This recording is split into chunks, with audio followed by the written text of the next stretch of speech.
Сегодня у нас есть уникальная возможность послушать нашего замечательного гостя из Индии, это Джайраж Машру.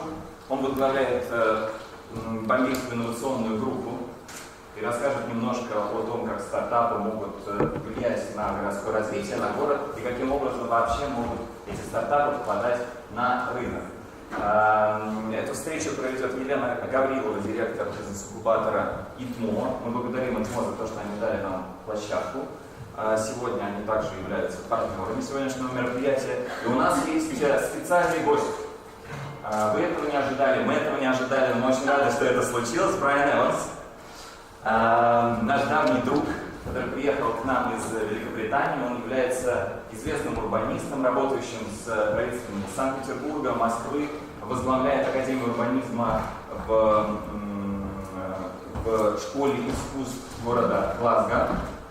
Поэтому у нас университет, да. Университет, не Академию, а лабораторию. Университет Глазго. Сколько мероприятий у нас проходит, мы никак не можем определиться. Мы знаем, что это очень крутое заведение, которое занимается урбанизмом. Оно в Глазго, и мы очень любим нашего друга и коллегу в какой-то степени Брайана Эванса. Вот поэтому панель наша расширилась. Елена, я вам передаю слово. Да, спасибо. Спасибо всем, что пришли. Я так понимаю, что не все здесь из ИТМО, поэтому у меня такой небольшой опыт, чтобы объяснить, почему вообще мы, собственно, приняли это мероприятие, да, и сейчас мы находимся здесь.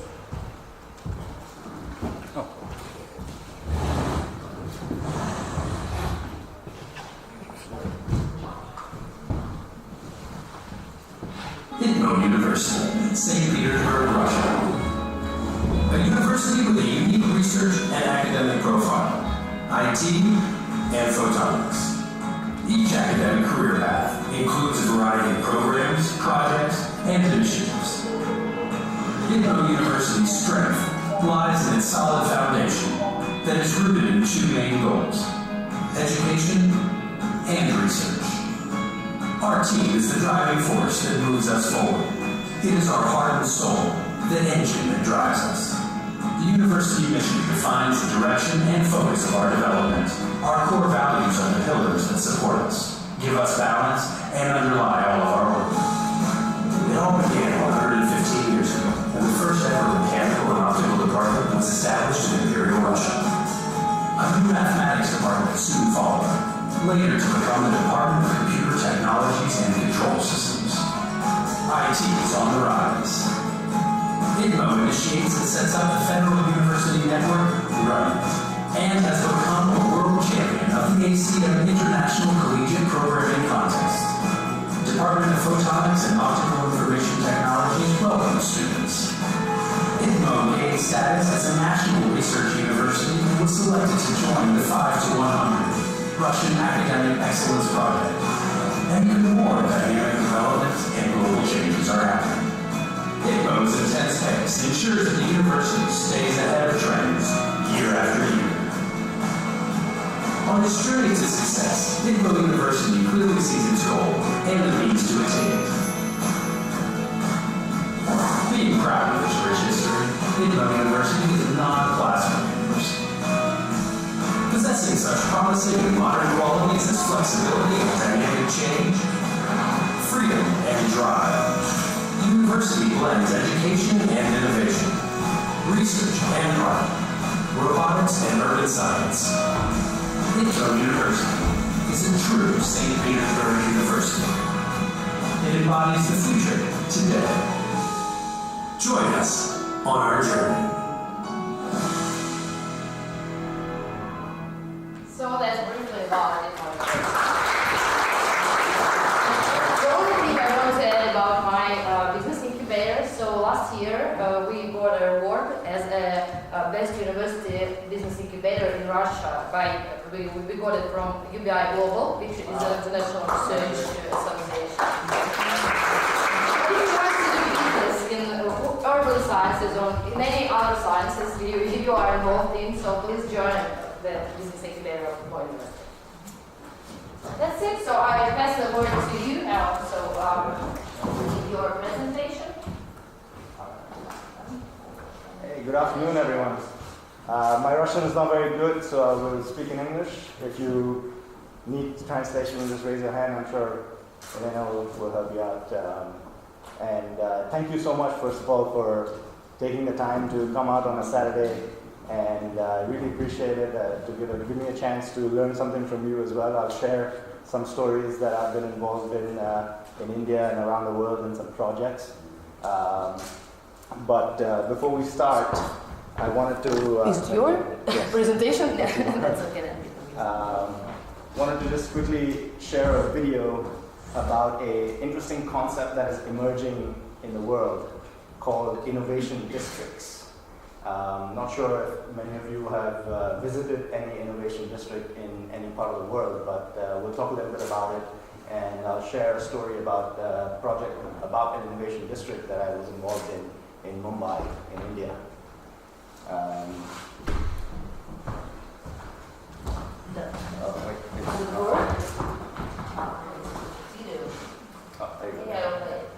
The geography of innovation is shifting. To find an innovative economy 20 years ago, a worker needed to drive to a secluded research park, work in isolation, and keep ideas secret.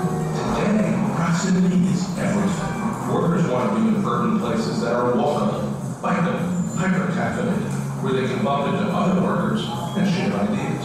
Firms also want to be close to other firms, research labs, and universities in collaborative spaces so that smart ideas can be turned into smart products for the market. Innovation districts are this century's productive geography. They are both competitive places and cool spaces, and they will transform your city and metropolis. This is actually a video from a foundation in America called the Brookings Institute. And there's a couple of other such organizations that are doing a lot of research and trying to figure out models and frameworks that can help in understanding how to create such innovation districts, because obviously every city and every country in the world is different. There are cultural differences, there are differences in the resources available, and also there's a big difference in what you want the innovation district to do for your city. Particularly in Mumbai, there was a very simple... No? Should I be pointing? Okay, I can, do. Okay, perfect. Actually, you can go back to the first slide for a second. Back to first? Yeah, thank you. Yeah. So this is a neighborhood in Mumbai. You can see the skyline here. It's called Lower Parel. And in the city of Mumbai, this neighborhood is right in the middle of the city. It's in Midtown Mumbai. It used to be, about 20 years ago, an industrial district in the middle of the city. A lot of the textile mills for clothing used to be situated in this district. And then there was a big strike of the union workers, and the businesses were forced to leave the city and relocate outside because environmental laws changed and all sorts of regulations came into place.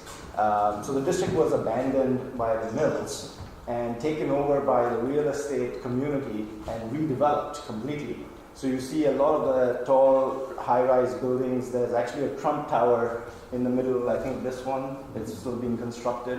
And then some of the mill buildings still exist, but they have been reutilized because when you walk into a factory or a mill, you have a different structure. You have these tall ceilings, big windows, and lots of open space for the big machines that they used to use. And that kind of a space can be utilized in a very interesting way when it comes to innovation. And then at the same time, the tall high-rise buildings are nice plush offices where a lot of interesting companies can operate. So today, the Lower Parel Innovation District, we're going to actually go to the next slide. So here you have, this is the city of Mumbai. And right here in the middle of the city, the south end, this is the north end. And we have the Lower Parel Innovation District generally spanning throughout the region. But what's very interesting is that when the transformation of the district happened, the people that operated, lived, or worked in the district also transformed. And all of a sudden, we have a lot of different types of stakeholders who are visiting the district every day. So you have finance and private equity, venture capital, and banking kind of companies. We also have advertising and media agencies. Almost every radio station of the city of Mumbai is based in Lower Parel. Many TV news channels and TV studios are based here as well. So a lot of media happening over there. And at the same time, we have an amazing nightlife in this neighborhood as well. It's full of restaurants and bars. It's also compact and dense. So it's fairly walkable, or you can use a bicycle to get around, because in the city of Mumbai, the traffic is really bad. We move at the average speed of about 12 kilometers an hour in the city, and that's really slow. So it's important to have proximity, as we just saw in the video, so that people with interesting ideas can bump into people with the right talent, people with smart and creative capital, and any other resources that they require, such as infrastructure, depending on whether you need an office or you need a production type of infrastructure. And all of this is available in a single neighborhood. So if you can imagine, anyone over here ever traveled to Silicon Valley? So there's a popular joke that in the startup community that we all have about Silicon Valley, which is that in Mumbai, if you go to a coffee shop, you will walk out of the coffee shop with a coffee in your hand and your bill in the other hand. But in the Silicon Valley, if you walk into a coffee shop with an idea, you'll walk out with an investor or a co-founder. And that really only happens because the Silicon Valley is just such an amazing place. It attracts all these smart and creative people and then puts them in a very close proximity with each other. So there's a very high chance that you will bump into somebody who can help you take the next step forward. And that kind of an interaction doesn't only need to be restricted to one region of the world. It can happen everywhere. In fact, it should happen everywhere. And in many ways, it kind of is happening in different places on university campuses. In some places, it's happening on corporate campuses as well. In India, we have a lot of the offshore and outsourcing industries that are operating in India. The campuses are huge. They're like 10 buildings and like 10,000 people working in it. All sorts of interactions and collaborations can spawn from that kind of a close proximity advantage. Can you go to the next slide, please? And so here you have, as I was mentioning, a whole lot of different people. We'll talk about ISDI in a second. It's the Indian School of Design and Innovation, which is situated right in the middle of the innovation district. And it's also India's first innovation school. There are a couple of design institutes before that have existed in India, but they were all state-funded institutes, and they're very old, and they have a lot of bureaucracy, and unlike ITMO, they're not very vibrant. So we decided to include design and innovation as a new age curriculum. Can we go to the next slide, please? Right. And so we started in 2014, I believe. We started with 2013. We started with the Indian School of Design and Innovation. And I was involved in helping build that entire ecosystem, including doing some curriculum development for these new age programs. And then the design degrees they offer span from graphic and communication design to fashion, interior design, architecture, game design, and even now I think we've started with sound design. And we're really actually taking each and every creative industry one after the other and trying to develop a curriculum so that the next generation has a wider array of choices, and they don't just have to choose from being a doctor, lawyer, or engineer. No, that's kind of what the Indian paradigm has always been about. Education was focused only on these three main verticals. So we have obviously 1 billion software engineers coming out of the country, but then they don't know how to design the software very well.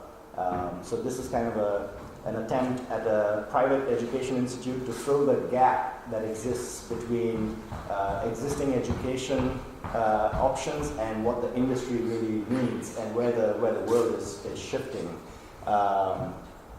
The WPP school is a very interesting model as well. This is one of the first of its kind again in India, where we have an academic institute and an industry organization that collaborates together to develop the talent that the industry needs. WPP is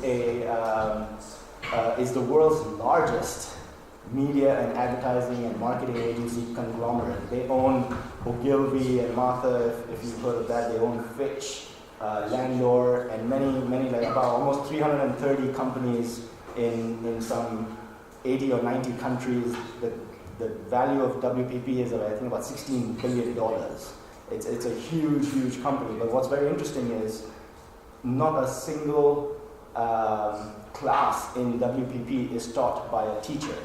They're all taught by the executives and creative directors and managers of the WPP companies and the agencies. So they develop the curriculum, they come and they teach, they bring with them client projects that they're really actually working on in the office. They bring it to the classroom, and the students get this chance to, the students are like 17-year-olds and they're working on ad campaign for Coca-Cola or something. It's just unbelievable. I feel like I want to go back to school and do that with them. So the school really, ISDI just administers the program and takes care of all the operational level things. We provide the space and infrastructure and everything, but the schooling, the education component is coming directly from the industry. And then just recently, last year, we had a chance to start a business school as well, because we realized that the design of business and the business of design needs to coexist on the same campus. And then all of a sudden, we'll have magical things happening. So we tied up for the design school with Parsons, the new school in New York. It's one of the world's leading design schools. For the business school, we're focused on creative entrepreneurship. And so we partnered with Babson College in Boston, Massachusetts, in the United States again. Babson is again very well known for its entrepreneurship program. And we really wanted to look at the global benchmark and bring that to India, but as an affordable education option. So for all those Indian students who can't afford to go to America for 4 or 5 years and study in the American universities, at least they get the same, maybe a slightly different experience, but the same content and the same knowledge right here in India itself. We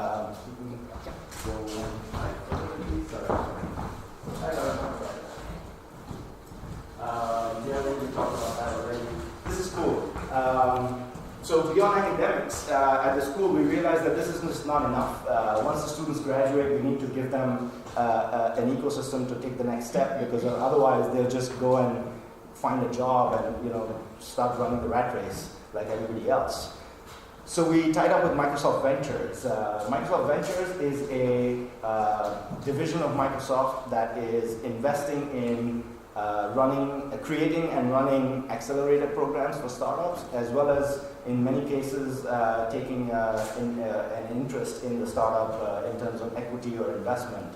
And then they obviously open up their entire technology platform for the startups. So we started India's first design-driven technology accelerator for startups at the design school, where the school can provide design expertise and Microsoft can provide technology expertise, so that the startups can benefit from both simultaneously. And then it obviously, just like most accelerator programs, it comes with some $100,000 worth of credits from Google, Amazon, Microsoft, and everybody else.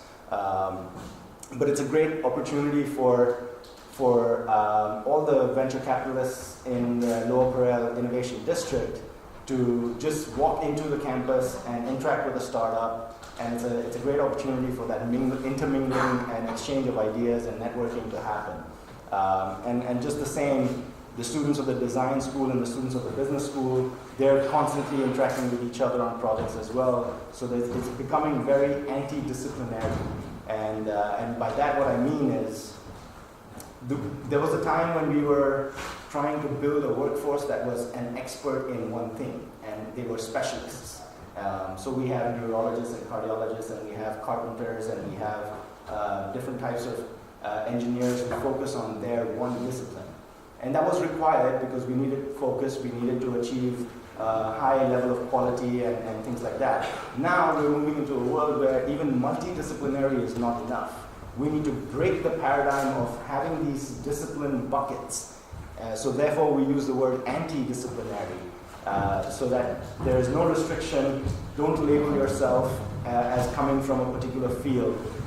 Just be open to discovering what's relevant across different disciplines that you can use to take the next step forward.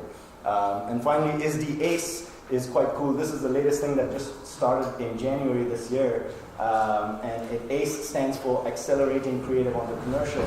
It's about a 50,000 square foot space in this really nice campus where there's co-working, the incubator, accelerator, there's learning environments, there's events, and it's an open community. It's literally the gateway to the innovation district. So if you ever find yourself in Mumbai with an idea or looking for an idea, just walk into ISD ACE and you might find what you're looking for. So there's a magician from IT University, so I made it. Sure. So real quick, you probably, I don't want to give a big lecture or anything. I would rather this become an interactive dialogue. But just to give some context on what I mean by an innovation district or an innovation ecosystem, there's a lot of different things that need to come together. We talked about these 4 people trying to find each other in the Silicon Valley and in other parts of the world. But there's a lot of support partners that need to play their role as well. But it doesn't look this neat and clean. It actually never, from a presentation perspective, I can make a nice little chart so that we all understand easily. But actually it really looks like that. It's messy. And it's like a rainforest, like the Amazon rainforest in Brazil, and it's a natural cycle where it's unpredictable where the next idea will come from. It's unpredictable who will be the most valuable resource in a particular situation. And obviously there's a lot of failure involved in this kind of an experimental approach. So, I'm sorry, is there, I guess I had one slide there somewhere that talked about it, but maybe it'll come up. Just to give you a couple of examples of where other innovation districts are coming up. The closest one I could find to St. Petersburg, I think, was Barcelona. I think Lisbon is a great example that also is coming up very quickly. But Barcelona is quite interesting because it's the world's first city where the public-private partnership model actually worked. From the public side, the government was very open to interacting with the private sector.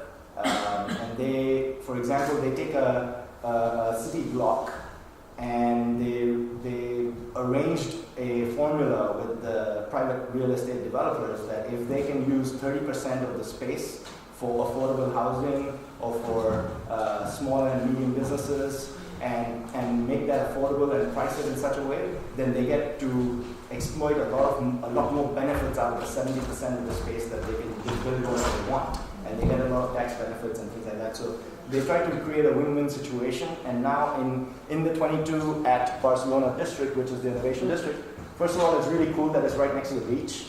Because young people, creative people, entrepreneurs, they need to have that work-life balance. They need to have a very rich cultural experience in the journey that they're going through. And then in the 22 Barcelona district, every square that you see, about 30% of it is priced for and designed for entrepreneurs. The 70% is for all the big corporate companies and things like that. And it's quite close to the main city center as well, so it's very accessible. I'll give you another example. Yeah, this is actually really one of my favorite stories again. It's in Medellin, Colombia, right? Pablo Escobar, the most famous man, right, from there. But that brand image is changing very fast. Once the drug cartels were done with, this new mayor came in and in a short span of 8 years completely transformed Medellin from the world's #1 drugs and murder capital to Latin America's #1 creativity hub in a short span of 8 years.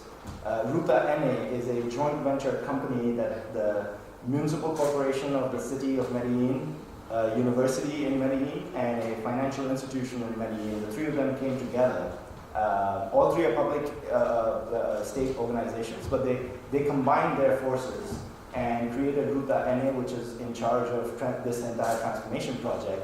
And one of the first coolest things that they've done, unlike any city in the world, is they built an escalator. Sounds pretty ordinary. It's just an escalator. They've been around forever. But there's something interesting about this escalator. No other city in the world has ever first invested in the poorest part of the city. This escalator is built in this place. This is District 13 in Medellin. It's a hill. It's full of the favelas and the slums, and the poorest people in the city are living there. None of them have cars. Buses cannot go up the hill. They have to walk down from their house every day to the job and walk back up the hill in the evening. These are the poorest, and many of them are very old, and it's such a hardship in their life. And the first thing that the city did was build this escalator for them, and it completely it's interwoven. You can notice there's some stairs over here right next to the escalator, so they manage the crowd and also the electricity. Like if there's any problems with energy, then there's a staircase right next to the escalator. So it's just perfectly well designed, and it also happens to hold the record for the longest and highest escalator in the world, outdoor escalator in the world. So it's quite cool. Oh yeah, that's the other slide I was talking about. Sorry, I mixed up the sequence. But to quickly make that point about how the ecosystem demands failure. It not only requires it, it demands failure, because when you fail, you actually make room for the next better attempt of an idea. And failure actually breeds efficiency into the system if you understand that you should fail quickly and fail cheap, right? So, and fail first as soon as possible, so that you don't continue investing in the wrong idea or continue making that mistake and suffering a bigger consequence later, right? A lot of major global crises would have been avoided if our politicians and our business executives understood this concept. It's a great thing that the startup ecosystem really understands the concept. And then finally, I think the possibilities are endless in an innovation ecosystem. There's something for everyone to gain from it. But you only gain from it what you put into it. So if a big company can come and invest in an accelerator program, then all of a sudden they get access to all these new technologies that the startups are working with, and some of them might become the future of their own business. At the same time, the startups get a chance to network with all of these people. Some of them might become customers. Some of them might become potential employees later. And obviously the talent, smart people always want to be challenged in their work. And when we're talking about innovation, it's always a challenge because it doesn't exist and you have to figure it out. So smart people really are driven. This is why everyone in the world, the smartest and most creative people want to go and live in Silicon Valley, because they want to work on the next big challenge. So trying to create an innovation district is a competitive advantage for a city because it retains your talent. I'll just give you with a simple example. The city of Boston in America is probably the student capital of the world. They have the highest number of universities in a single city. They have almost 1 million people who are students in the city at any given time. Maybe 250,000 students are international students coming to Boston. MIT and Harvard and Boston University, amazing universities over there. 95% of its graduates every year leave Boston. Boston invests 4-5 years worth of money in developing that graduate and gets no benefit from it. Only 5% of students stay back and work in Boston. Boston does not have the capacity to absorb all the students. So students go to get a job in New York, they go to Silicon Valley, they go to Chicago, LA, Florida, wherever. Many of them will go to other countries. And so this is why Boston as well created a Seaport Innovation District, in the Back Bay Reclamation area, and it's thriving so quickly that General Electric has their global headquarters only 2 hours away from the district in another city called New Haven, Connecticut. And it's only 2 hours by car. You can drive there very quickly, but still, they decided that this is so important that they should be inside the innovation district, that over the next 5 years, next 4 years, they started this last year, the relocation of General Electric headquarters. It is going to cost GE $2 billion to relocate just 2 hours. But they're going to do it because they realize that for the next 200 years of their business, they need to be inside the innovation district. And it's cheaper for them to move from Connecticut to Boston than from going from the East Coast to the West Coast, to the Silicon Valley. So just the power of this idea is enormous. And I think the ICMO University is a perfect foundation to start something like this in St. Petersburg. And I think that's the last of what I have to say. Would love to have a conversation with Brian and everyone.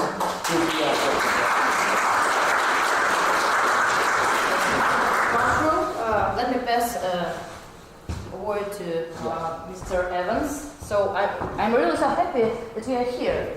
You know what? That's why I like this creative and startup guys, because they are so easygoing. Because I wanted to ask my colleagues about. We have another lecture at the moment. Before. This is Mr. Chubais. He is the head of Rosnano, which is one of the largest, Russian corporations. And I was told that we are not able to change a step in his, visit, because everything is agreed by the protocol, and no way, to move to the left or to the right. But you are here. We didn't know that yesterday, even in the morning today. I didn't know that you are going to join us. So thank you very much for this thing.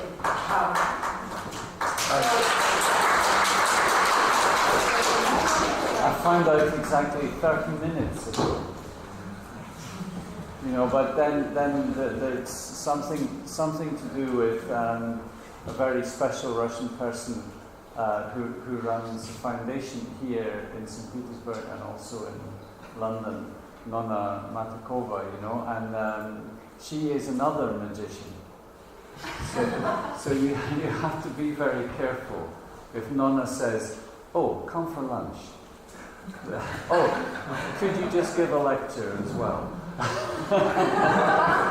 Anyway, okay, so you... So I'm trying to download it. Oh, yeah. You can introduce yourself, friendly, because guys, they were not able to agree upon where are you really working at the moment. So the name of the company, they were not able to repeat. Maybe so you can say that one. Okay, sure. Well, I work wherever I am. So right now I'm working in St. Petersburg. Next week, probably Glasgow. Week after, London. But do you know the book? Do you understand us both, me and Jay? Do you understand my English? Okay. Do you know the book, The Hitchhiker's Guide to the Galaxy? Yeah. Have you heard of it? Okay. And a movie. Yeah, well, okay. I'm not going to say the answer is 42, right? but I think the answer is the Babel fish, okay? Because these things, my complete world is in this. So I am biologically attached to it now. My wife has to apply a surgery in the evening to take it out of my hand. Do you have a clicker? Yes, I have a clicker here. But I am absolutely certain that within 5 years, the app will have developed so that when I come next time, I speak to you in English through the Babel fish, and you will hear me in Russian. I think it's only a couple of years away. I'm sure of it. The other wonderful thing is that because I'm a professor at the university, I have something called an EduRoam identity. I guess you have it too? And so whenever I walk into another university, anywhere, it picks it up. So when I took my phone out of my pocket, I thought, oh, I've got Wi-Fi. Oh yes, of course I've got Wi-Fi. I've got EduRoam. And then I thought, well, I also have Dropbox. So maybe instead of just talking, I can show some slides.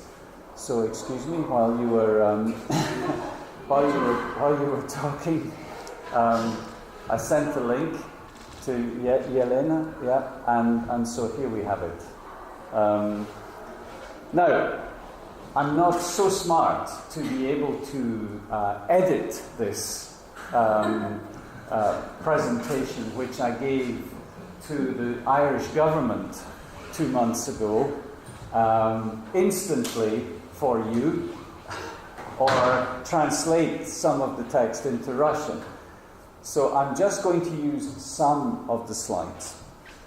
But first of all, let me say something about why I'm here in St. Petersburg and what we talked about yesterday at the International Economic Forum, because I think it has some relevance to you as a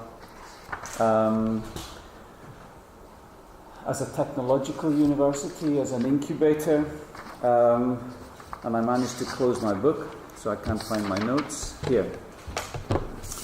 But I think it's perhaps interesting. Yesterday I was talking about some research which I did for the United Nations in the run-up to Habitat 3. And the commission that my team got from Joan Kloss, who is the Secretary General of UN Habitat, was to look at the last 20 years and the trends on the last 20 years and think about the trends for the next 20 years. And my job was to look at the area of the world called UNECE, United Nations Economic Commission for Europe. It covers North America, all of Europe, Russia and CIS countries, and Turkey and Israel. And what we found when we looked at urbanization in the last 20 years is there has been a paradigm shift from the industrial city to the knowledge city. So cities used to need access to raw materials, manufacturing, industrial processes, transportation access by rail, by sea, and they would bring people to do these industrial processes. They needed migration. Now, the means of production is knowledge, and there is super concentration of cities in knowledge cities and knowledge economies. And for sure St. Petersburg is one of those. The other thing we found is that much of the rhetoric of the United Nations for the last 20 years has been about the mega cities of the world, cities of 20 million, let's say, or 10 or 15. The majority of these are in the east, Shanghai, Tokyo. The UNECE maybe only has 4. It has Los Angeles, London, Istanbul, Moscow. That's maybe it. Maybe Paris, but actually Paris is still a real city. And there's a problem with megacities in terms of access to health, access to transportation, One of your colleagues from India, Ahmed Kapoor, who was speaking on my panel yesterday, said, if you have a heart attack, I think he said in Mumbai, you're going to die because we can't get you to a hospital in time for you to be treated. And I thought that was quite telling. This super concentration takes place around universities, It takes place around airport hubs, and it takes place in the old cities, primarily in the northern hemisphere. Because the knowledge economy also needs the experience economy. People like me, we don't really have an office. We work in the cafes and restaurants. And this is also what you need if you are a citizen of St. Petersburg. Everybody benefits from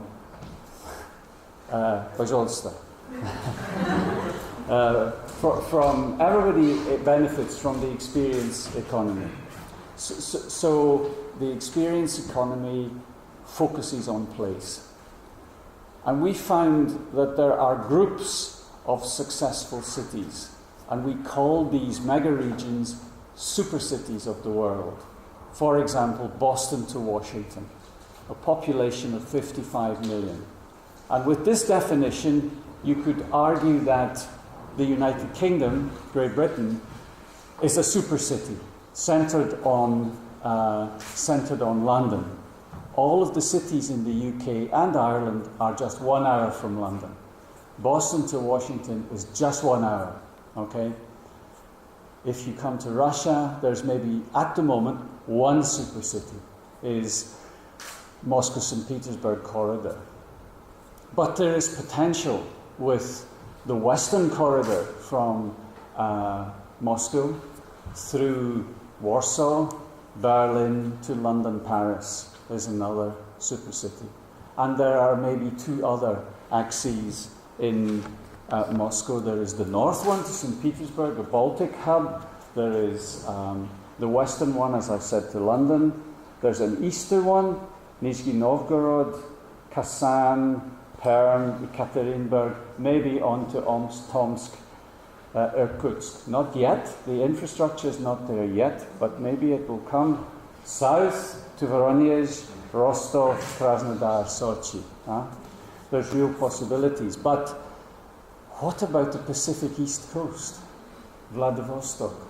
I mean, Vladivostok is 1 hour, two maybe, from Tokyo and Seoul.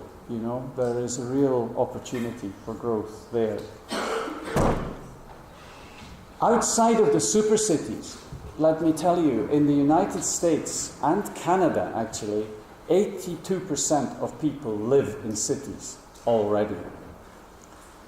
But of that 82%, 75% of people in the United States live in 9 super cities. And there's a real issue for the 10% who don't live in the super cities. The issue is not about Tier 1, Tier 2, Tier 3. It's all about proximity. It's what I called yesterday the spatial economy, the geography of proximity and advantage. Glasgow, with its creative economy, doesn't need to be any bigger because it's 1 hour from London. And that's really important. Glasgow is a Tier 2 city. It doesn't need to want to become a Tier 1 city because we're already in a super city. And this is the thesis behind this presentation, if you like. So, I will tell you one or two things, but you have to, it's a PDF, so I can't, unless you give me the computer, I can edit it on screen. I will go fast. Is this advanced? Does work. Otherwise I can just... Okay. Well, this is interesting, I think, you know, because I'm also an environmentalist. So our air is clean, our water is pure, we all get exercise, everything was organic, and nobody lives beyond 30. And I just think this is a kind of interesting comment about the times we live in. Next. Yeah, spirit of the place, spirit of the times. This is what I'm talking about. The authenticity of a place, its quality, the experience we have. St. Petersburg is a beautiful city, and there's only St. Petersburg. maybe Edinburgh is beautiful too, but it's smaller than St. Petersburg. St. Petersburg has a genius of a place, but also you want to live in the spirit of the times, what the Germans call the zeitgeist. And when we try to find identity, it is about the authenticity of place, the spirit of the place, and the spirit of the times. And when we are building innovation centres in Mumbai or Medellin or here in St. Petersburg or in Edinburgh, they will all be rather special and unique. They have commonality, but they have uniqueness. Medellin is different to Mumbai, is different to St. Petersburg, and so on. Next, this has to go fast. Okay, so Edinburgh is beautiful too. Next. Urbanism matters, for sure, you know. Next. Urbanism is the pursuit of urbanity. Next. What do I mean by urbanity? I use this definition of civilization: a collective system of values, a certain level of economic and political development, a high level of intellectual and artistic excellence, and the pursuit of happiness. The American dream. No, but anyway, next. Now come on, hey, keep attention. Go back 1 second, Yelena. The problem about the neoliberal economy is it focuses on a certain level of economic and political development and the sophisticated pursuit of pleasure. It does not support necessarily a high level of intellectual and artistic intelligence, and we have forgotten about the collective system of value.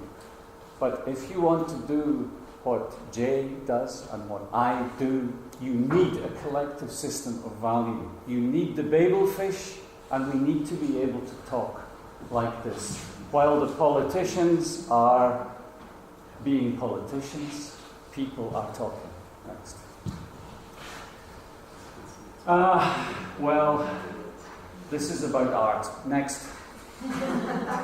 And this is a metaphor, because I am from an art school. There's a series of paintings from America, and it's called the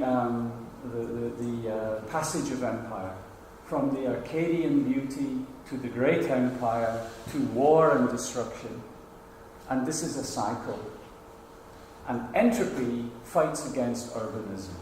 Urbanists try to get here, and the bad guys get us down here. And so does natural disasters, so does plague. It causes problems. It's a cycle. Next. And this is my city, because some cities refuse to die. And in maybe Masiba. This is a colour photograph of Glasgow when I was born. Not black and white. This was hell on earth. And Glasgow has refused to die. So this is it being reconstructed when I go to university. This is it being reinvented at the turn of the century. Now we take away the tower blocks. So this is overcoming entropy. Next. A little revolution now and again. We've had agricultural, industrial, transport, now we have digital. 4 revolutions. In the West, in 300 years. Next. In China, 30 years. This is a lot of words. Next. This is more words. Next. Next. So the urban agenda from the United Nations. I love it. The United Nations calls it the new urban agenda. This means the United Nations has woken up to the urban agenda. But in fact, the new urban agenda has been happening in creative places for at least the last 20 years. Whenever anybody in an international organization tells you we have come up with something new, it means they've discovered what everybody else has been doing for the last generation. Next. This is the man, Klaus, good guy. Next. Yeah, this was me I used this at the United Nations in Geneva. You know, they're very proper.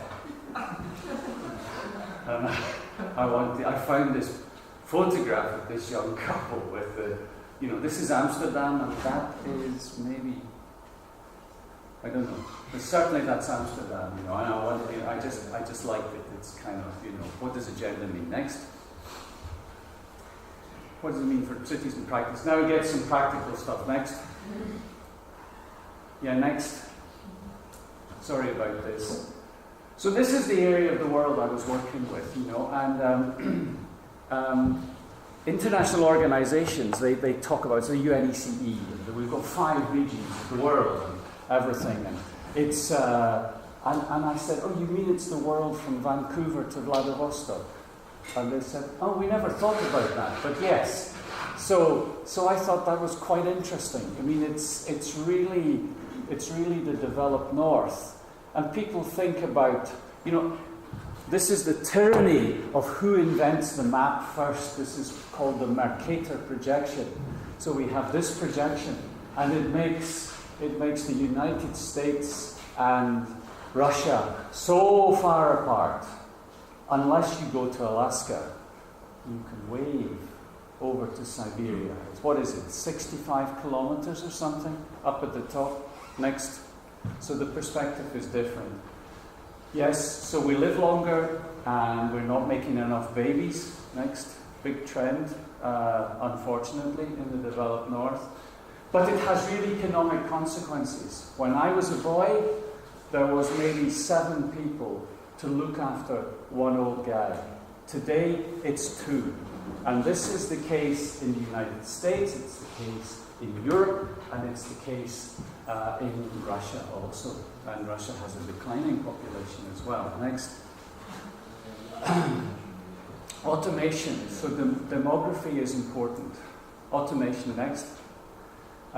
You all know Amazon, Uber, Airbnb. Okay, we all use these all the time. Of course we do. Next. Internet of Things, yes, fancy diagram. Next. So then, I was trying to explain to, first of all in Serbia, and then in Dublin. And I talked about, that's why it's Sergei, Svetlana and Masha, because I was in Belgrade. And I said, okay, Sergei, he's a young guy, he's successful. This is 10 years in the future. And he's just finished a big meeting in Vienna. He's going to take the night train. And he remembers, tomorrow is Masha's birthday. My God, if I get home, Sveta will kill me if I don't have a present for Masha. Okay? So, next slide. So before he gets onto his driverless train, he gets onto Amazon and he orders her favorite book. Okay? And then he gets on the train. Meantime, Amazon picks it off the server, sends it to automated printing, into an automated warehouse. He's on the overnight train, no driver, automatic, fantastic, you know. Gets off onto the automated metro system, no driver, nobody there, no conductor, just a smart card, phone gets him on, gets him straight from one thing. The book goes onto the driverless truck, then he gets out and he gets his automated car, takes him home. Meantime, the book has arrived in Belgrade. Amazon sends out the drone and delivers it. And he comes in and Masha says, oh, Daddy, thank you so much. It's my favorite book. How do you know? Next. And hey, guess what? We just put all of these guys out of work. So for the last 25 years, we've been trying to get gender balance into things.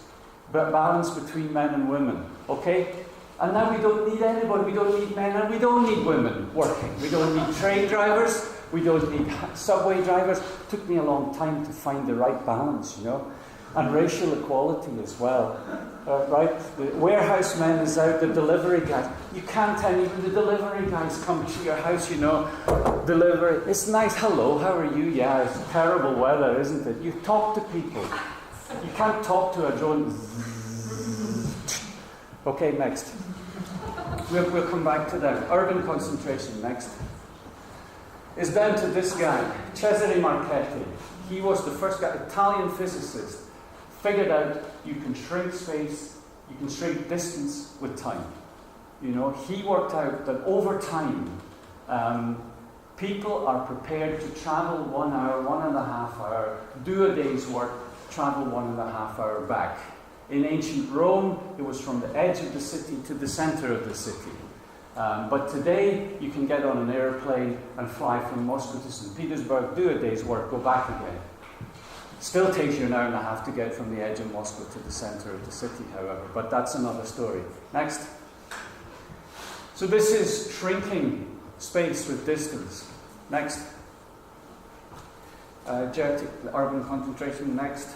Yes, I realize I have too many.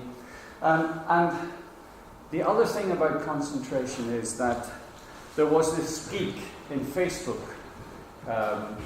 in a place like this, I suppose, with one of their big supercomputers, and he thought it would be fantastic to know a network of connectivity between, let's look at where our people are and how they're connected. And he left it running overnight. Next. And they came in the morning and there was a map of the world. Surprise, surprise. So when you map these things together, the super concentration of people and the super concentration of digital connectivity is a map of the super cities of the world. Next. When you map air travel, 90% of air travel is within a super city or between super cities. Okay? Between, that's Boston, Washington, and that's Europe. And look at the hubs. It's incredible. Next. And then you map the universities. And you get exact coincidence between where people are, how they are connected, what they're doing, the amount of travel they take, and where they go to learn, like this. Next. Super cities, next. US super cities, that's it. 75% of American and Canadians live in those cities. Next. Britain is one super city, and there's a francophone super city here, kinda. It's Greater Paris and Lille, Paris, I call it. And then this is Brussels, the Randstad, and the Ruhrgebiet. Okay, 55 million people, 60 million people. Next. Are we a super city? Yes. Okay. Next. New urban paradigm. Next. Oh, next. That was the cycle of urban concentration. It hasn't downloaded very well. This is the demographic cycle. Next. Shrinking city. Next. Keep going. Keep going. So there's movement, as I said earlier, from the industrial city to the knowledge city. So it was all about raw materials, access to transport, in-migration, zoning land for efficiency and health. Now, in the knowledge economy, you don't need any spatial requirement other than proximity. You need to be beside other geeks, okay? It concentrates around universities, airports, cultural quarters, innovation quarters. Place is important, image and attractiveness, and we demand the experience economy. And cities that have that, like St. Petersburg, I mean, if St. Petersburg is not one of the most successful cities in the world in the next 20 years, it will only be St. Petersburg's fault. Because you've got all the raw material and the best computer programmers in the world. Next. Stress is okay. Bad things happen in cities. Next. People get old. Done that. Next. The resilient city is a paradigm that we deal with health, economy, and infrastructure, and it's integrated. And so resilience is important. Next. And compactness is important, because you have density for the labour market, you have integrated transport, you can provide it efficiently, you've got quality public services, and you provide that to the labour market, so it works well. Next. The knowledge city, oh yeah, we've done that. Next. What does this say? Place matters more than ever. Yes, next. Okay, this is Scotland, you don't need to know about this. Go through, yeah, okay, keep going, that's what it looks like. Brussels calling, yes, I did this study about quality of life in Glasgow. Just go one more. Yeah. Glasgow decided it would compare itself with Copenhagen, Amsterdam, Berlin, Barcelona and Manchester. Okay. 3 national capitals, 1 super centre and the second biggest city of England. No ambition there then. But you need to have ambition if you go. Next. Quality of life in European cities. Really interesting. Next. I am satisfied to live in. Zurich always comes out on top. You know, but if you've ever been to Zurich, you'll know it's a really self-satisfied city. But anyway, it's really interesting where Glasgow came in this. Just keep going, next, and I'll tell you, next. So I did this study about the quality of life because I thought, I don't really believe this. Stop. Okay, one back. Yeah, I didn't believe that Glasgow could really consider itself against these cities. But I discovered Glasgow was never lower than halfway up. This is that city I showed you with the black and white picture, you know. And I said creative cities are Goldilocks cities. You know the Goldilocks story? Not too hot, not too cold. And I think that's important. The bit of edge in creative cities, a little edge to the city. There's something about it, you know. You need to have some kind of smarts to get on in a creative city because there's a lot of really interesting, creative, talented entrepreneurs, and there's quite a number of white boys as well. You maybe don't understand white boy, but gangsters or, you know, people who will sell you a dodgy phone rather than a good phone, you know. So you need to have your wits about you in these super cities. Next. So I mapped all of this, and it's fabulously complicated. Okay, next. But guess what? In terms of quality of life and in terms of health, sport, culture, the job market, affordability of housing, openness, the cities that performed worse out of those 6, Barcelona, Manchester and Berlin. The cities that performed best were Copenhagen, Glasgow and Amsterdam. I fell off my chair. I couldn't believe it. Really? Glasgow? Second? Next. I showed this to the politicians in Glasgow and I said, you wouldn't. If I told you before we ran this exercise we would come out second to Copenhagen in these 6 cities, you wouldn't have believed me, would you? And it's true. So this is kind of important. Resilience is important. I talked about that. Keep going. Yeah, this is Glasgow's resilience. Something. Keep going. Wellness. Yes. Okay. The very important book, The Spirit Level, Wilkinson and Pickett. More equal societies always do better. Next.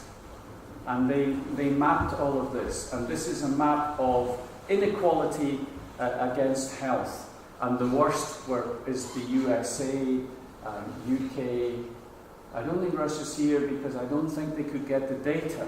But these are the best. These are it's true. And these two are really interesting. So the most equal societies are the healthiest, longest living societies. Next. And this is a paper by the former chief doctor for Britain.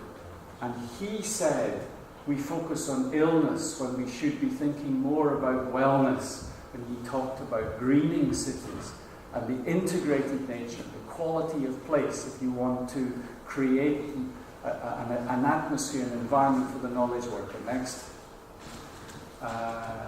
Next. And he said society needs to do more to design spaces that allow people to come together and socialize. And of course, this is Richard Florence's thesis as well. Technology, talent, and tolerance is really the rise of the creative class. Hey, Richard. Okay, next. He came to Glasgow, and I got him to write on my book. Because, I've been working for 13 years, and I said, Richard, he said, what do you want me to put in the book, Brian? And I said, could you say, it's okay, Brian, place matters after all, Richard Florida. So he did, and then he wrote, keep it creative. Anyway, remember these guys? They're out of work with automation. Next.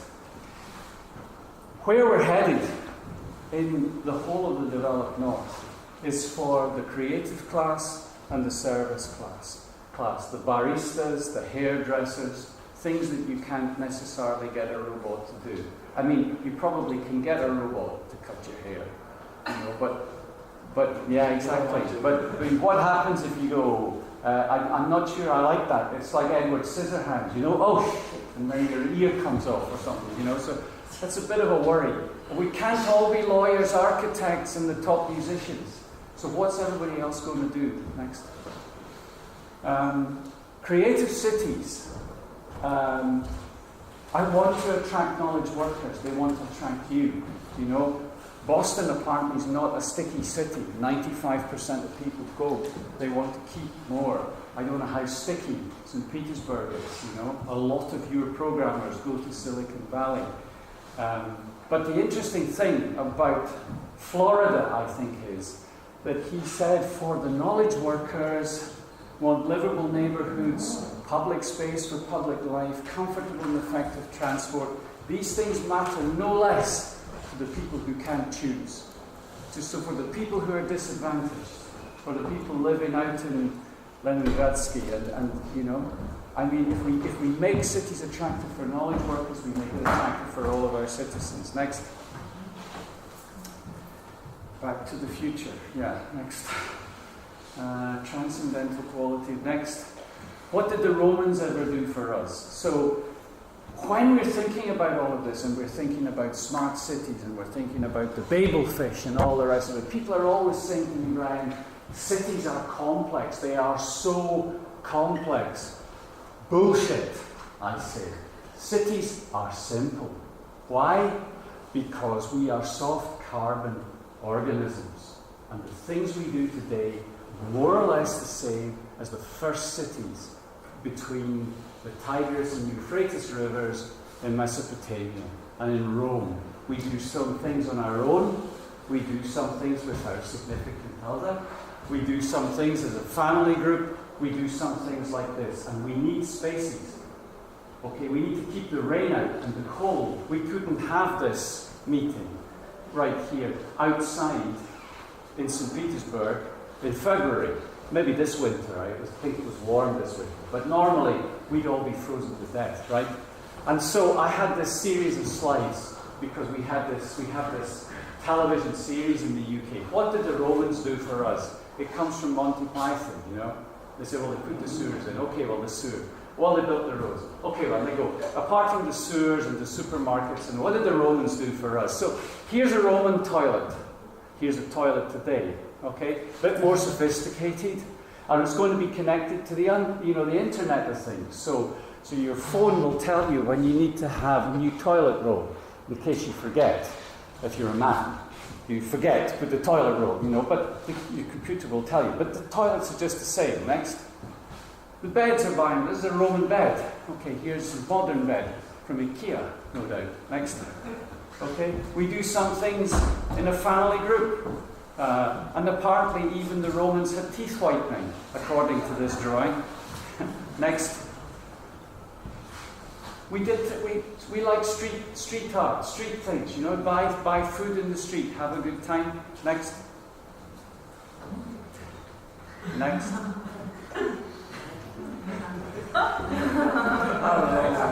Next. And, you know, and give the people bread and circuses. So, you know, here is, okay, I mean, we've now banned the use of lions and swords in football games. Well, I don't know what it's like when St. Petersburg plays against Moscow, Spartak, you know. I mean, maybe there's still some swords and things then. I mean, but generally speaking, but it's the same thing. We need entertainment. Next. And we need a place where we can speak. We need a forum. We need to converse. We have to find our common plane of values. Next. Are we out of time, Dennis? Are we out of time? Sorry. Yeah, of course. We're We have out some of time, but maybe we can go to the news We want stage to discuss a couple to of discuss questions. something, Yeah, okay. to ask some questions. I'll get finished. So let's just go past this. Do it very quickly. This is what we've done to our cities. Terrible. They end up looking like this. Okay, next. It's his fault. These are the people who wrote the best books. They're very good books. Stop me. I Thanks. can't just, No, keep going. Keep going. Spirit of the times. Understand. Yeah, next. Just go quick. This is working with the people of a town. Boom. Fast. Dum, dum, dum. So it's a little town. It's very beautiful. You get them all together. You have a great time. Really nice town. People talk. They work on things together. Keep going. You write a lot of words. They look happy. That was the mayor of the town. She's a very nice mayor. That's her planner. This is people writing on things, working together. He's worried, but don't worry because we will figure out solutions. The children are important. We got the children involved. The truth always comes from the children. Keep going. Had a great time working over it. This is local guys. We draw in things. We discovered things.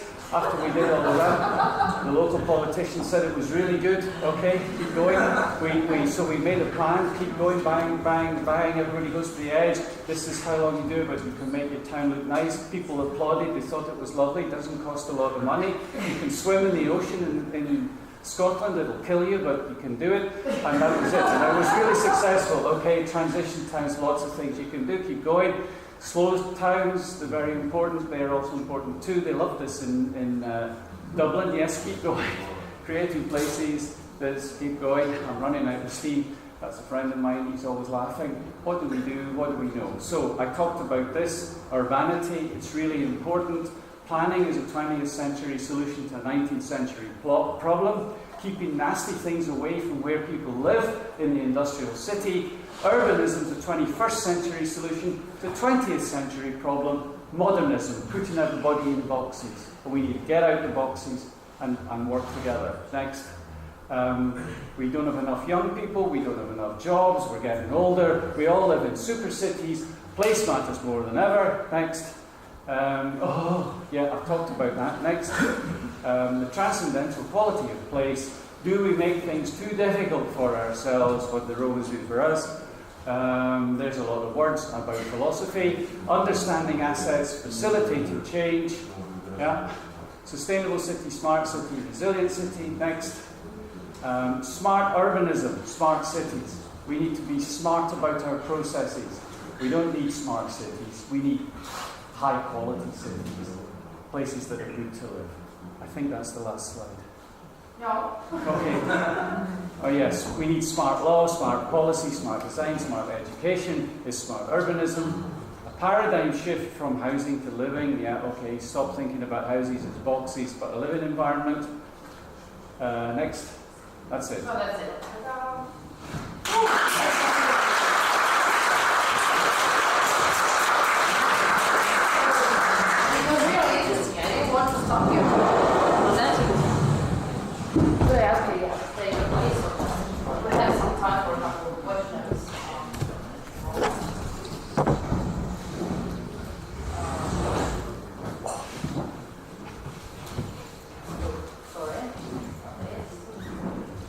You are all exhausted. It's Saturday. I still think your presentation was better than mine. But I mean, some really.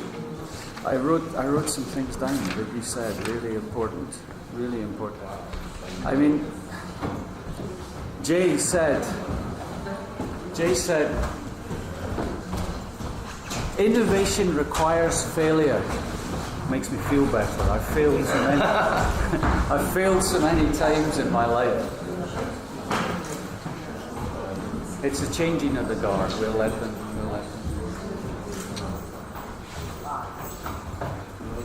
We call it failing forward. Fail quick, fail cheap, fail often. Fantastic. Yeah. Question. Thank you very much for reports. I have a question to Brian. This research which you have quoted about equal cities, what is actually the definition of an equal city and unequal city? What is it? Could you please explain? All right. We have a we have a prime minister at the moment. Well, I say at the moment. We've got an election next week. Who knows? But I mean, she's famous for saying Brexit means Brexit. So I could be cheeky and say an unequal city is unequal. But I think that an equal city, a fair city, as somebody described it yesterday on our panel, needs a common set of values. I'm not talking about political ideology. I just mean some kind of consensus amongst the people who live and work in the city about what is a good city.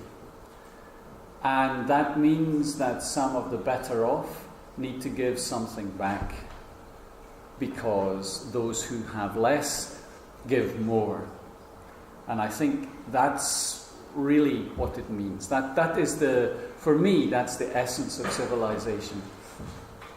I don't think it means that everybody has exactly the same. We shouldn't think about it meaning to go back to a Soviet past.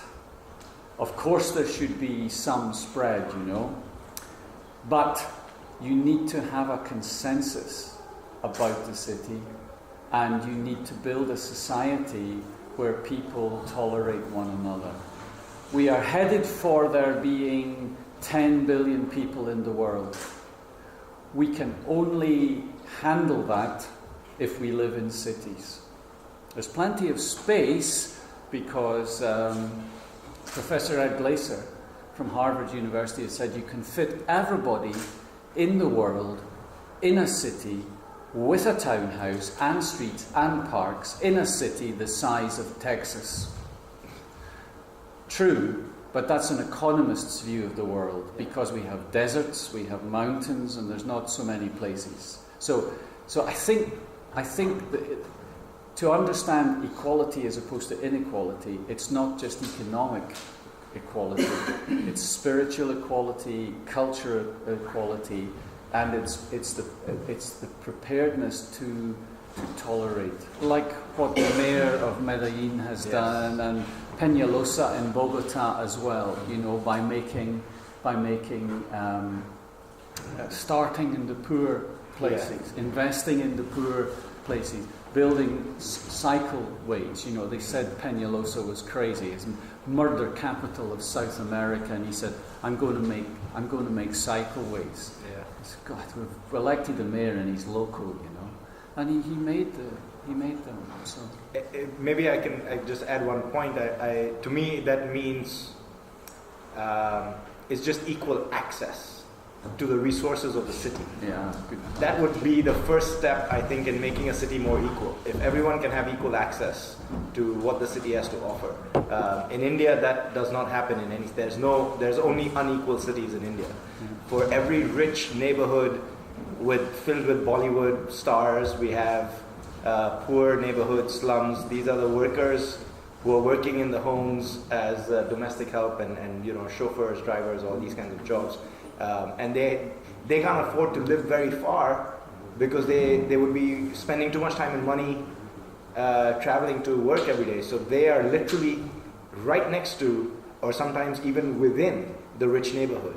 And that dichotomy is, if you ever come to Mumbai, which I would invite all of you to, it's in your face every day, everywhere you go. You'll see a very beautiful home, and then you'll see a whole bunch of small, very little poor homes as well right there. And that's a very unequal city because they don't have equal access to resources. Okay, so thank you. Let me raise such a question. So you spoke a lot about innovation in megapolis, but what is the role of the startup? So how young entrepreneurs can influence and take part in all these trends you have described? So maybe you can share your experience regarding India. I'll go first. Yeah, sure. I think for the megapolis, of course, the startups have in super cities, the startups have a big role to play because they can develop the solutions we need faster, cheaper, better than some of the bigger companies can. I think the startups move very quickly. They're not afraid to ask questions. They can afford to take more risk because they're just starting up. So there's a pretty good chance that the solutions that we will see adopted by the big companies and the big super cities will probably have germinated in some startup, maybe in a university incubator somewhere in the world. But I also think that startups have a big role to play in the development of future in general. And to that end, I am involved with a lot of startups in Mumbai. I'm also involved with an accelerator, and we can talk a little bit about that perhaps as well if you have a question on what the journey of a startup looks like. Because it's not easy for startups to engage with the government or to navigate through the bureaucracy of a big multinational company, and that's kind of why this close proximity is really important in a city. What's unfortunate is that you cannot replicate that in small villages, and perhaps Brian can address how maybe that the 1 hour distance, if we can make sure that no place in the world is more than 1 hour away from a super city, if that's the kind of development aim that we have, then I can't wait to be in the future. Yeah, well, I think I think I said to you just before we started that there's a really important piece of research just being done in Scandinavia about whether people follow jobs or jobs follow people, and they don't quite say this in. I just read I need to read the whole study, but they were implying that in traditional jobs, manufacturing, building cars and things, or mining, people went to where the jobs were. But in the knowledge city, jobs go to where the people are. And you used a really important word. You talked about the ecosystem of innovation. Mm-hmm. And you can't always know which city will have that factor X that creates the ecosystem. So Edinburgh at the moment is running a lot of adverts because it's Britain's most successful startup city. Because the people, the so-called knowledge workers, choose where to be. And so they choose places like Edinburgh or Stockholm or Barcelona. They go there, they go to the place, and they find other people like themselves, and they work in that ecosystem. They fail quick, fail cheap, fail often, then they get it right, and so that supports it. So I suspect one of the fallacies in do people follow jobs or do jobs follow people is correct, but it's an economic study, so they haven't thought about place. So I think my thesis would be in the knowledge city, people follow place and jobs follow people. That's interesting. Rather than we find place to dig things out and exploit the place and bring people to exploit them. Right. So I think we are seeing a paradigm shift. So jobs follow people, follow place. It used to be the other way around. That's why I was a bit surprised when you spoke about like compact cities, because I think that in the digital era, so you don't need like to be located in one place anymore. So you can through Skype, for example, you can reach any venture capitalist in the world or any business incubator, or you are managing a distributed team, for example. So that's why you don't need to be in one place. That's why young people, they choose now locations with best, like, I don't know, cultural opportunities, I don't know, weather, climate opportunities. I know guys from Russia, for example, we have such a startup guy who made avia sales. It's a startup project. They're selling tickets for air buses and all that. And they moved to Bali. So he took all his team, moved to Bali. So where they don't have any like incubators, no venture capitalists, they don't need it. They just live, surf there, and just do their business. So that's it. Yes, and 10 years ago, and this was one of the myths I think I exploded for myself, killed this myth in the UN research. It's called, we had Francis Cairncross, the death of distance. So you can live on Bali, and in Britain we're always talking about the little islands off of Scotland. You can go to these beautiful islands and you can have some sheep and you can work on the stock exchange and you can do you know what? People don't want to do that. I mean, some people do. Some people do. But the vast majority of them go to London or to Silicon Valley or to Manhattan. They don't go. So for every one person who goes to Bali or goes to the islands off of Scotland, 1 million head to Mumbai, to Bangalore, to St. Petersburg, to Stockholm, to Edinburgh, and to London. And look at the distribution of have you seen the map of the Silicon Glen? That's central Scotland. So Silicon Valley is California. Silicon Alley is in Manhattan, and in Silicon Canals are in Amsterdam. Yeah.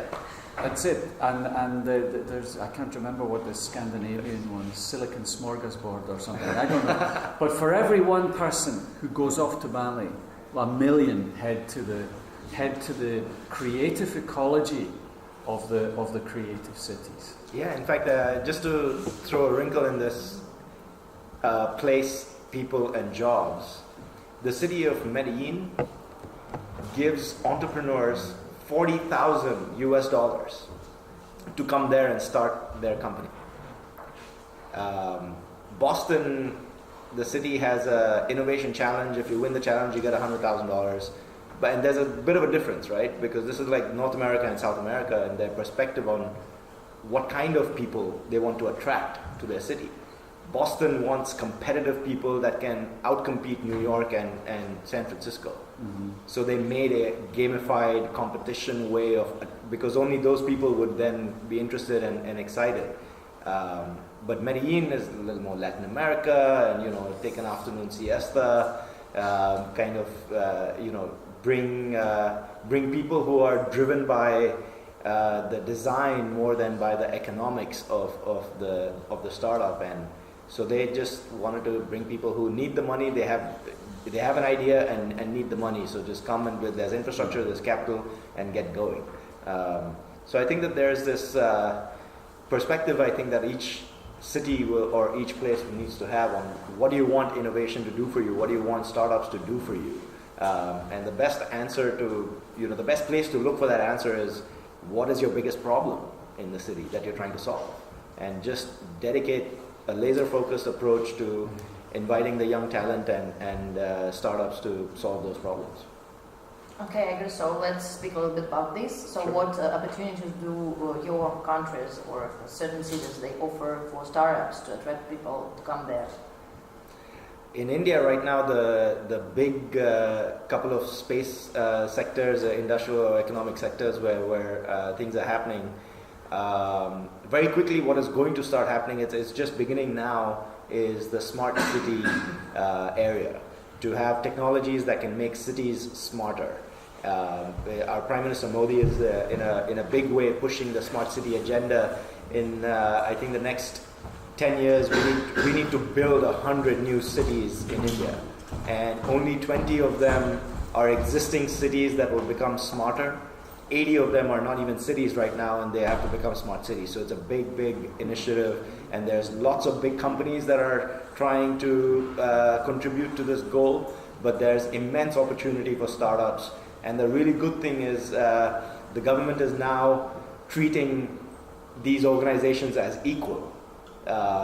Earlier, to get a government contract, you needed to have a long history of business, and you needed to qualify with many criteria that no startup could ever qualify for. And now all of a sudden the government is open. In fact, in some cases, the government has even stipulated that 10% of the procurement will only come from startups, where the big companies cannot apply for those contracts. So they're trying to make this more equal in the smart cities area. And then smart cities automatically, by definition, would involve things like Internet of Things, big data. It will involve artificial intelligence models. And so these are technology spaces also which are immensely huge. The wave of startups in India that started maybe in the last 5 or 10 years, it started from the usual fintech and health tech and edutech. Technology applied to healthcare, technology applied to finance, technology applied to education and learning. Those are very quickly maturing right now as well. So a lot of startups, even the ones in our accelerator, I think about maybe almost 7 out of the 10 startups would fall in one of these 3 categories: health, finance, and because again we're also pursuing as a country, we're pursuing inclusive growth as our agenda, because we have a huge inequality gap in India, not just for income and wealth, but also in access to education, access to healthcare and sanitation, access to banking. The recent demonetization of India episode that happened in November last year, you might have heard.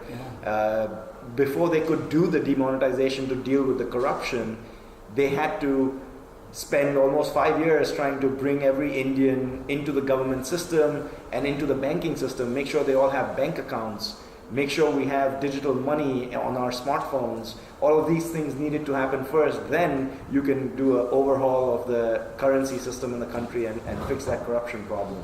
So startups have played a big role. When the demonetization happened, there were long lines outside the ATM because you could only take out 2,000 rupees at a time in a single day out of the ATM. And there were apps that in 24 hours, there was a startup that built a new app so that I can see on Google Maps which is the ATM near me that has the smallest, the shortest line and the fastest queue, and which ATM still has money, because there were ATMs that were running out of money.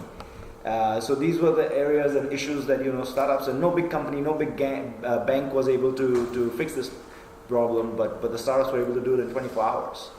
So those are like just amazing opportunities for India. It's something about flexibility. That's the main advantage of the young companies. So this was what people did.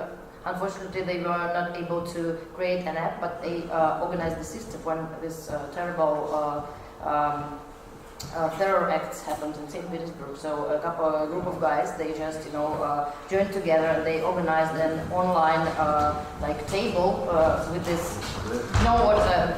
Drivers were ready to take people because there was a huge traffic. I mean, the subway didn't work, and so people just used their personal cars and offered this help to people, to take you from one part of the city to another. And a group of guys, they just organized an online forum where you were able, to see who is near you and stuff like that. So just manage the process.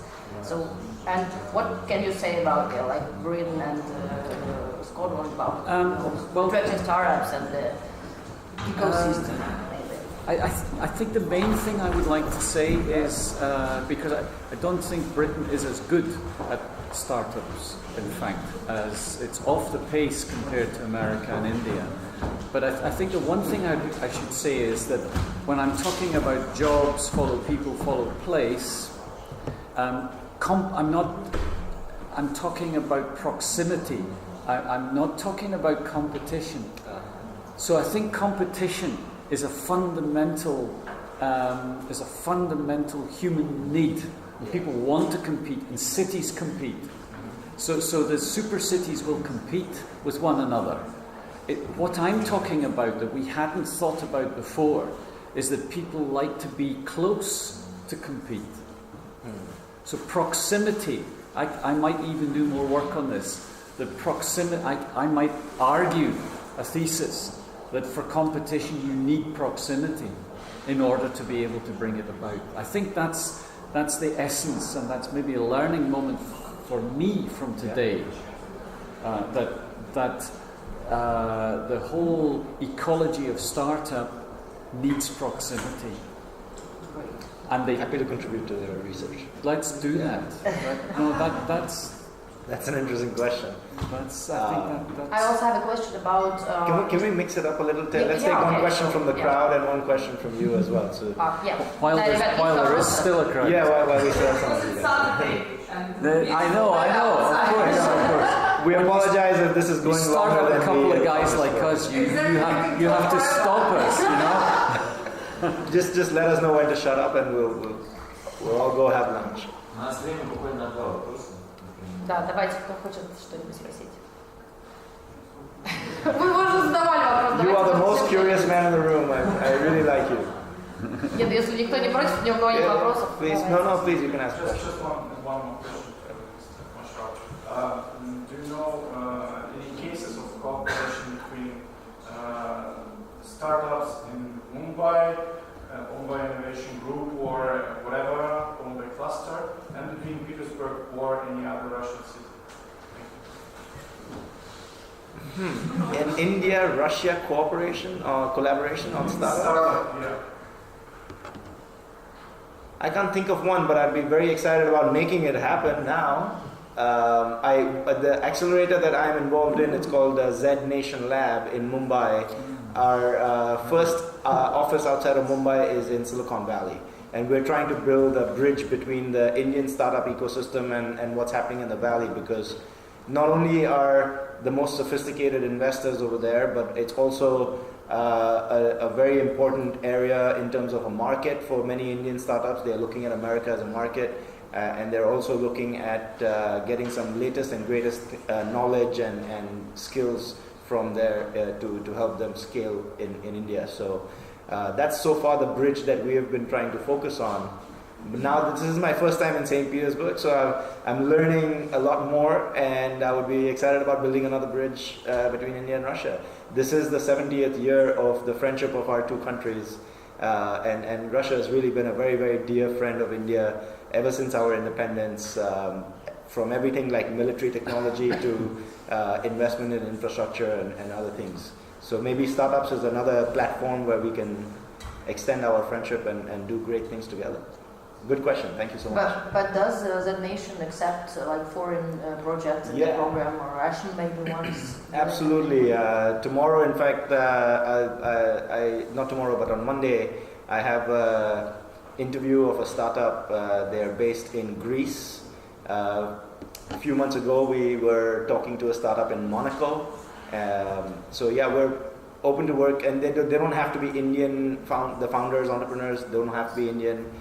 It would be interesting if India was a strategically important place for them, in that either they want to bring their startup services or products and launch them in India, or if they want Indian technology support or something like that, then that makes more sense. Yeah, we work with companies anywhere.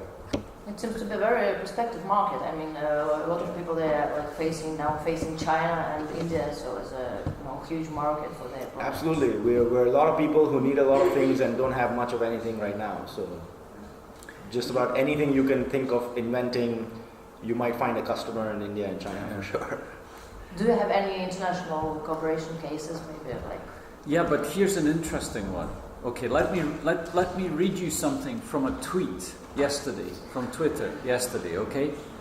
So, I don't want to get it too far into politics. It's just a little way into politics. To all scientists, engineers, entrepreneurs, responsible citizens who were disappointed by the decision of the US to come out of climate change, come here with us to work together on concrete solutions for our climate and our environment. Emmanuel Macron. Ooh. Right? Yeah, he said that. That is political leadership. So, to the curious gentleman with the purple shirt in the back of the hall, I would say that one of the fundamental preconditions for collaboration is openness. Mm-hmm. And there is Macron. Yeah. I mean, that is a really, really powerful message. In English, we would say, he really sticking it to Trump there. Yeah. And also, I think it goes to prove that people do follow place. right? Maybe, but they follow place, and they follow passion and culture. So this is Macron saying, okay, the right wing didn't win. I won. France is open for business. Yeah. The subtext of that is, and if you're in London, we don't mind. You can come here too. So competition is really, really important. Is important, and I think that's important for these things, because what politicians say to one another is directed to one another. So they're speaking to one another, okay? And the subtext is they're speaking to us. But they create our mood music. So if we have, President A and Mrs. Prime Minister Z who are not getting on so well together, the mood music for all of us says, well, maybe I don't want to go and work in Mrs. Prime Minister Z's place or President A's place. Whereas if President M says, we're happy, we have lots of nice wine and we chill out and we, you think, okay, maybe I can go, maybe I can learn French. Ce n'est pas si difficile, n'est-ce pas? On peut apprendre français. Un petit peu plus facile. We can speak French. So it's a pity, because I faced it in my work, that when this crisis with Ukraine and happens, that we had some problems with the American funded and American run companies who told us that guys, we are okay with you, but unfortunately we are not able to deal, to have business with you anymore. So that was the problem. Может, еще один какой-нибудь последний вопрос? Все? У нас просто еще есть проекты. Кто здесь, кстати, вот трое мне сказали, да? Раз, один. Кто хочет выступить, и получить обратную связь по проекту? Два человека, да? The second most. Yeah, so we have a couple of startups who want to get your feedback. So we have two guys. Sure. Yeah. Like in the formal modes. We're going to take questions until there's nobody left.